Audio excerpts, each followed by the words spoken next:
we go. Yubiest of the tubiest. The best YouTube subscribers on the planet. That's you. And I'm 50 plus. And today is the last day of your training, right? Yes, sir. You get to upgrade today. And I'm gonna get to upgrade. Yeah. Are you excited? Yes, I'm very excited, man. Yeah. I'm about to go make money. Yeah, yeah, and it's definitely money to be made now. Yeah. You know, this time of year for open deck stuff, you know, it's kind of hit and miss until probably Spring. kind of end of February. It starts changing a little bit. By March, it's you know, no holds barred. You know, but you know, Melton's is pretty good about keeping you moving. You know, they say that. Yeah. Now, as you can tell, the last couple of times we had to kind of be patient, you know, and wait for the load to come. Yeah. But just be patient. They're coming. It's, you know, they're gonna keep you moving. Yeah. But you know, not every week is gonna be, you know, 5,000 freaking miles, right? Yeah. So, you know, just hang in there because, you know, definitely. After the first quarter of the year, yeah, it's going to be running. Then you be going, man, they won't give me a break. Well, you know, take your break right now. Okay.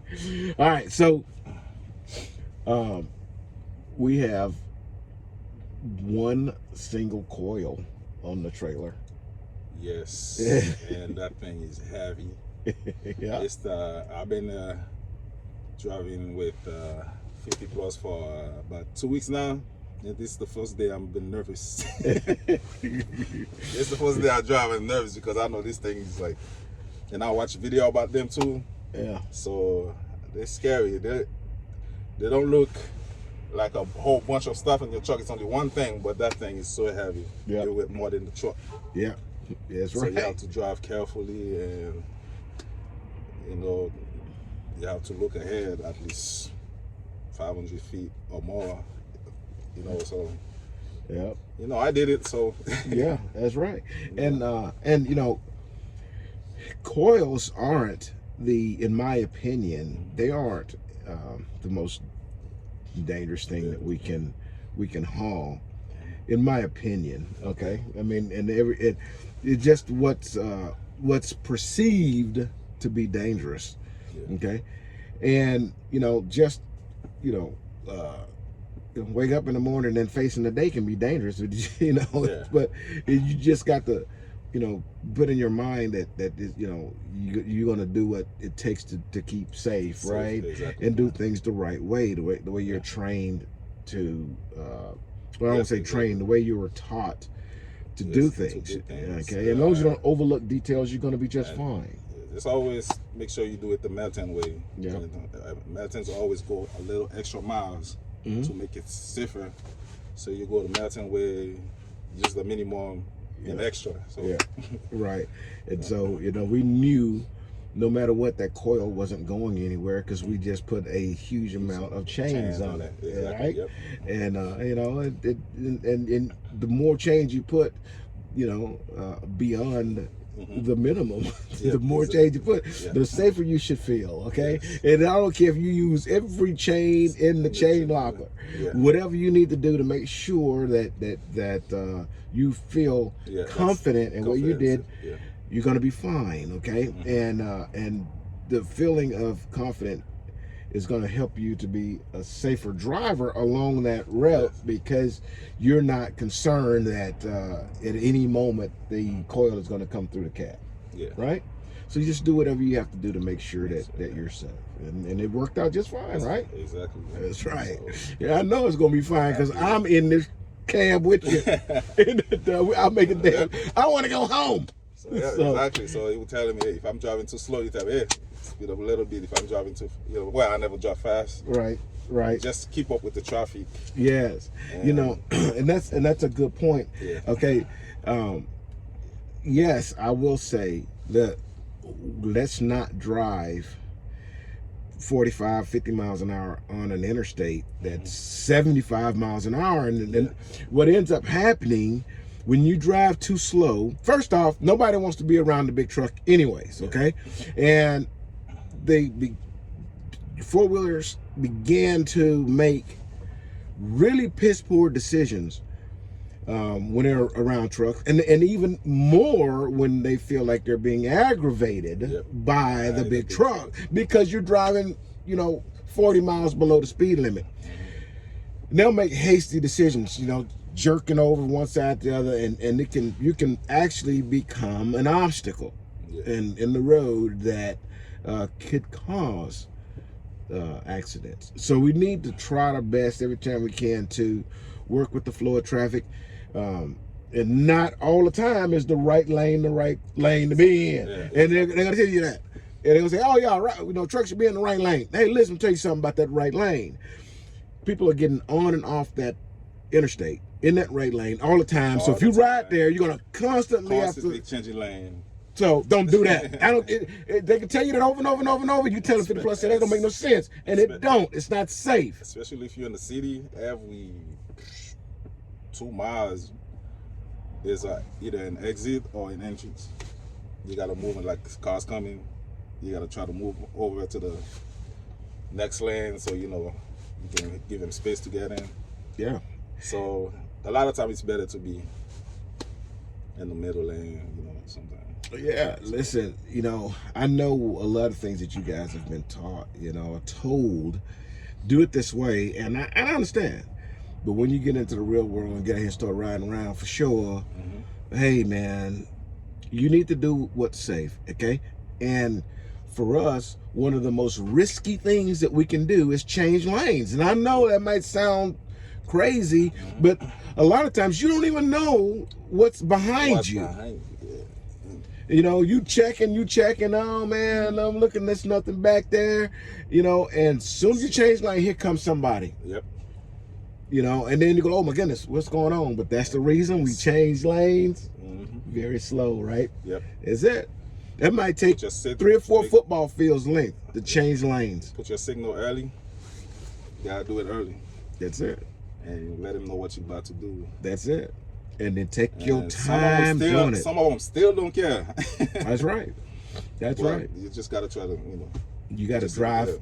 You have to drive for yourself, and you have to drive for all the traffic around you. Everybody needs to go home, and those who won't go home don't need to not go home because of your fault. Okay, that's the main things. Okay, now the happier thing. Let's talk about scaling our loads. Okay, we do a 5-axle. 5-axle. Yeah. And how do we do the 5-axle? Well, first we pull up and the scale, make sure all tires are the truck is right in the middle of the scale. Yep. And make sure we're in between the scale, and gotta press the button. And then the lady gonna talk to you, ask you if it's force weight or wear weight. So you're gonna say force weight at first. Yep. And then she's gonna ask you for your truck number. And then she's gonna tell you, okay, I got you. Then you go park the truck, and you go inside. You go pay and give you the information, the mileage, the truck number, and the trailer number. And then they're gonna scan your card, and then they'll go again. You come back out. Now you drop the truck. Now the last 2 scale, you gotta make sure your axle, the tires, has been in between 2 of them. For the trailer. From the trailer, yeah. The trailer axle gotta be in between them last 2 weight scale. So once you're in between, you do the same thing you did again, and then you're gonna press the button, and then the lady or man gonna talk to you and say first way or wear way. We weigh. Yeah. So we weigh. Yeah, exactly. I say wear way. Yeah. Same thing, right? Yeah. So and then you're gonna say we weigh, and then she's gonna ask you for a truck number again.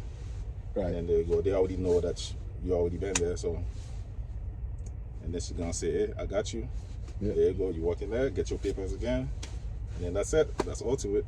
It's an easy process. Right. You know, you're gonna think it's hard because you haven't done it yet. But once you do it the first time, yeah, you got it. And that's the 2 papers right there. Yep. You know. So and then the second paper, you gotta give the 4 numbers they give you on the first paper. Right. And once you get, they're gonna ask you for that number, and you give it to them. So this one. Yeah. This one is the first one we got. All right. I don't know if you guys can see this, and I'm gonna try to get this in a method where you can see it, but I don't know that I can. There it is. There it is. And then the numbers, I don't know if the numbers are gonna be backwards or not. Maybe. Hey, if the numbers are backwards, let's do this. How about that? Okay, look. Maybe I'll take a picture and put this at the end of the video. Yeah. Okay, so on the first line right here, it says 11,180 pounds, and that says right there steer axles. Okay. Steer, yeah. On your steers, you have a maximum of 12,000 pounds that you can carry on the steers. Okay. Yeah. And so we're at 11,180. So I believe we're all right. Yeah. Okay. Next one is your drive axles. So the first axle, 1 axle is the steers. 2 axles will be your drive. Okay. And we can do how much on the drive? 34,000, right? Yeah. All right. So we're at 33,140. So we're good. Good. Yeah. Okay. The third axles is the trailer tandems. Okay. And on the trailer tandems again, 34,000, right? 34,000. Now, where are we at on our trailer tandems? It says 40. Oh, 34. Yeah. It 34, 40. Yeah. All right. And what's the most we can put on a trailer? It's 34,000, right? 34,000, yeah. So we're technically would be over rate, right? Except we have spread axles.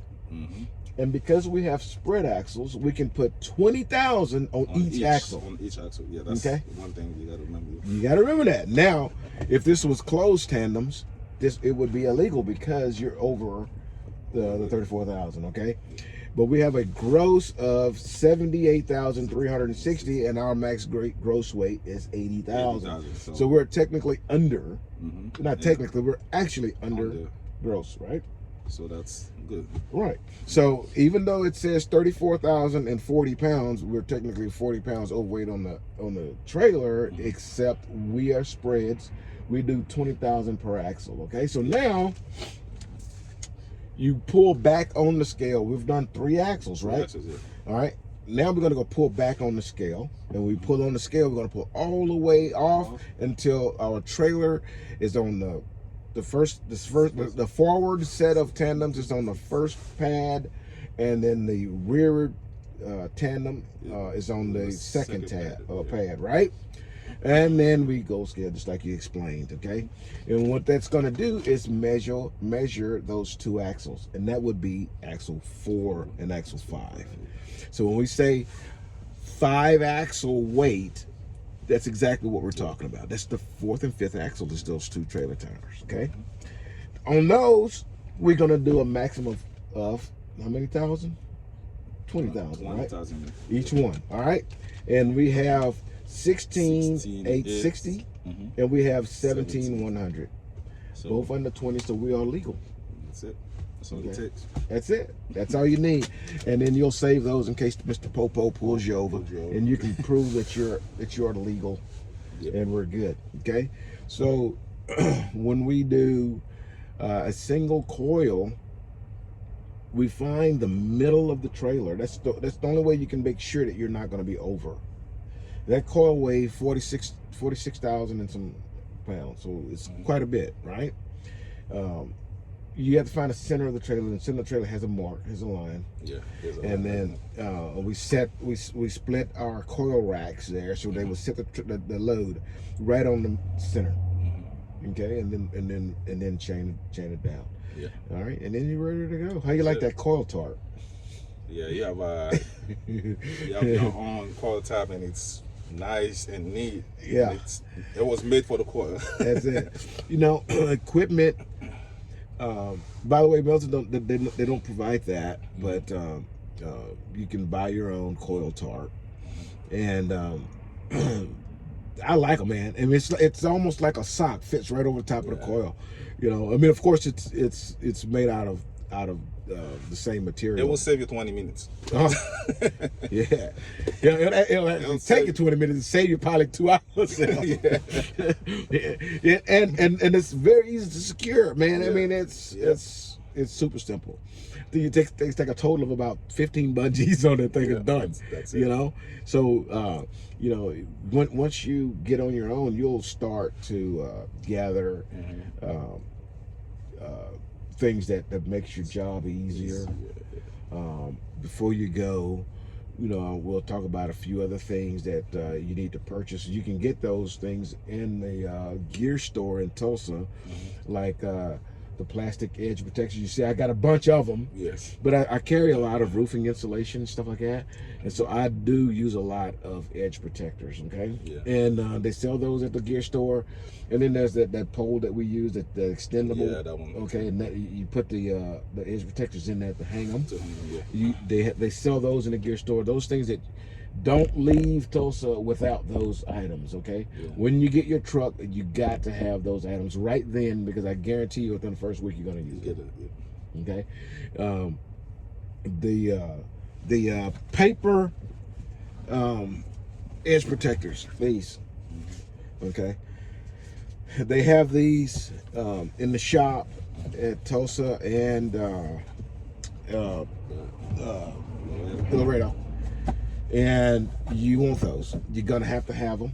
So, you know, don't be conservative. Get you at least, you know, I generally get a stack. Okay, so I might end up with like 30 every time I go grab some. Okay, and you know, you can reuse those. So don't, just because they're paper don't mean that you're supposed to trash them when you're done. As you can see, the one I just showed you look used, right? Because I reuse them.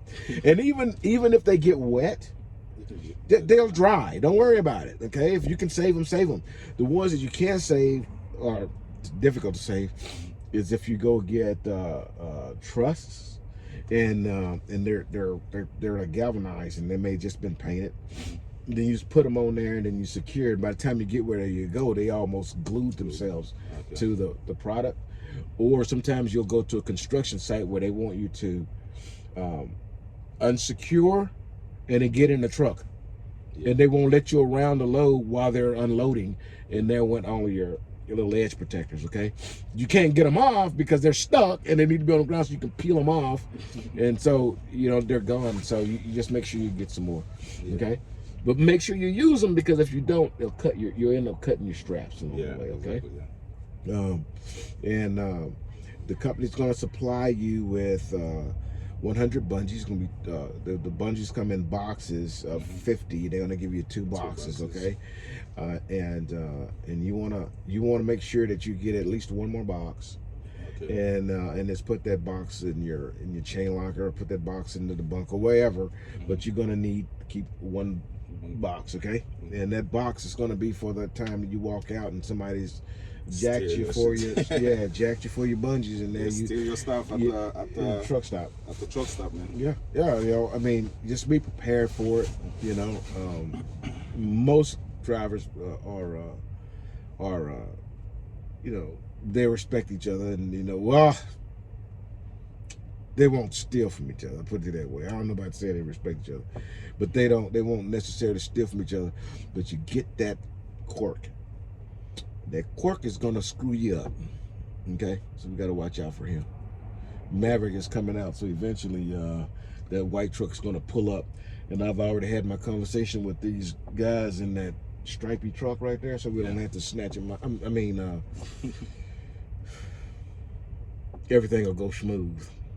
Let's put it that way. Yeah. we don't have to lose it this morning, bright and early. So, anyways, I hope you had a good learning experience. Yes, I did. You know, I'll give you an opportunity to bash me just a little bit all by yourself.